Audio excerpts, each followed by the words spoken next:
Starting an online business, 10 good habits you will need to help you stay on course to success. For starting an online business, especially if you are new to the industry, you will need both knowledge and personal skills to succeed.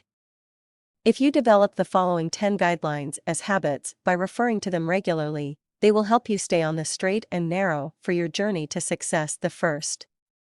Let's look at what advantages there are to building an online business. It is always open, so we can work it whenever we want to. We need no office. It can be operated from home or anywhere there is internet access. Compared to an offline business, capital investment is minimal and the process more controllable. Many of the duties can be done automatically, leaving us with more time for our family, friends, and leisure activities. We are the boss. The work environment can be less stressful, and we control our own rewards. It does not get rich quick, however. Treat it as you would a traditional, offline business.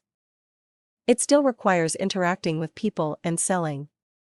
So focus on one area of opportunity, be committed, stay positive, and don't expect to get rich tomorrow. The second. While it is naturally important to focus on starting an online business full-time, it is extremely valuable when starting out to dip your toe in the water before you go for a swim. Have a look around, try a few opportunities. If out of your depth, they usually have 60-day refunds. It is important to get to know the industry and have a perspective of what's on offer and to know the underlying techniques that are used. The latter can be quite complex, but once learned, they don't change. Things that you will become second nature are: what is affiliate marketing, website versus blog, how to find, register, and set up hosting for a domain name, how to FTP, what are HTML files, how to edit your HTML files with free software, how to create your own web pages, how to use things like meta tags effectively, how to do SEO. Getting into the habit of searching on Google and YouTube for answers will pay dividends here, if you do these things in your spare time as a sort of apprenticeship. Before getting really active, it will give you a smoother introduction to starting an online business.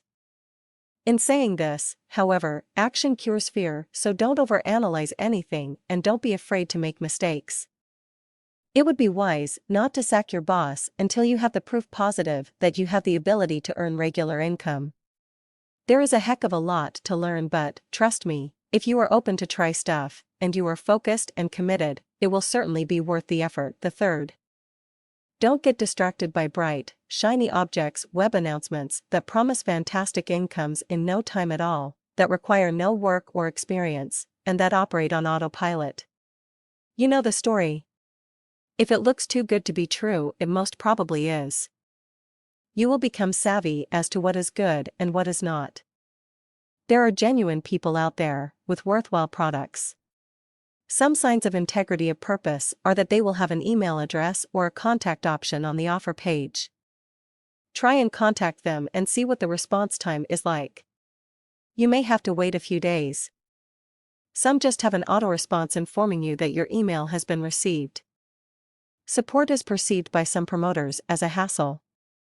You see, there is no money in providing support, so often support is emphasized. But, the fourth. If you are looking for opportunities in starting an online business, generally if they are above average in price, then they may be worth investigating. Be careful of the low-priced offers or those that state they are newbie-friendly, because although this is not always true, usually they are a waste of your time. I mean, if you had developed a product that was new in that no one else had thought about doing it that way, are you going to give it away for $27? The sales copy can be very convincing, but this is where your perspective and your apprenticeship will come in handy. Okay, they offer money-back guarantees, but it is the letdown, the frustration, the waste of time that you can ill afford when starting out. I believe that only someone who has gone through the newbie stage, i.e. starting from a point of total ignorance and become very successful, can produce a business plan that is truly newbie-friendly.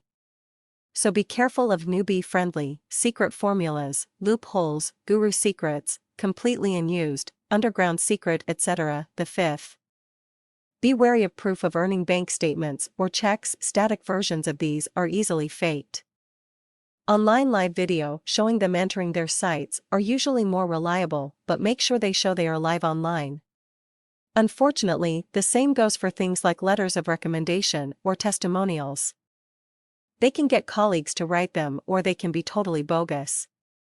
Sometimes offers to supply details on request add credence, but again it's buyer beware. The sixth. Keep a positive frame of mind and stick to your knitting. It is not ignorance of the industry or the lack of knowledge of the techniques that test your resolve and confidence, it is the distractions of the bright shiny objects that promote uncertainty.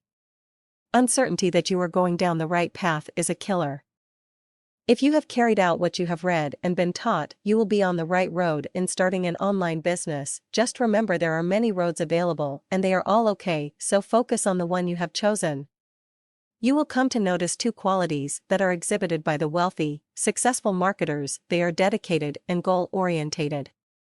These people have had their share of failures, but that didn't faze them or cause them to quit. They had goals to achieve and their self-confidence drove them on. The seventh. Because you will have a virtual office and most of your business files will be on your computer, the need for organization is essential. Put some planning and effort in here before you need the space. It is very important to know exactly where email messages and files are, as well as computer files, including online files. When you consider that a lot of stuff will originate from email, document file and internet files, and the internet, websites and blogs, etc., you need to be on your toes. Ideally, you should know where a file is and be able to have it on your screen in seconds rather than minutes. You will need to check your emails every day, maybe twice a day, and don't put off dealing with what you see. Delete, download, store. Don't procrastinate here. This is especially important when building websites. Keep all the bits that are required to build the site in one folder. It will save heaps of time and frustration. The eighth. When you are starting an online business, make sure that your reputation is one of integrity. Stick to the basic, unwritten rules of the internet. Be aware of the etiquette of internet marketing. Operate in the white hat areas and keep away from the black hat stuff. Become a much liked and respected member of the internet community. Just like in any business, this provides unseen recognition. For example, please don't send out high-volume unsolicited emails, spam, it's ineffective anyway. Observe the simple etiquette around sending emails. Another example, give people who will get on your list the opportunity to unsubscribe if they so wish. Always read the terms and conditions when you join up to things like forums or article directories, and then abide by what is written. Part of the internet business involves networking, and you will make some useful and helpful contacts during your internet activities, but just remember, in the old terminology, know your place. The ninth. Become disciplined about saving stuff. As you progress, there will be two basic sources of interest you will get emailed: business opportunities and business tools.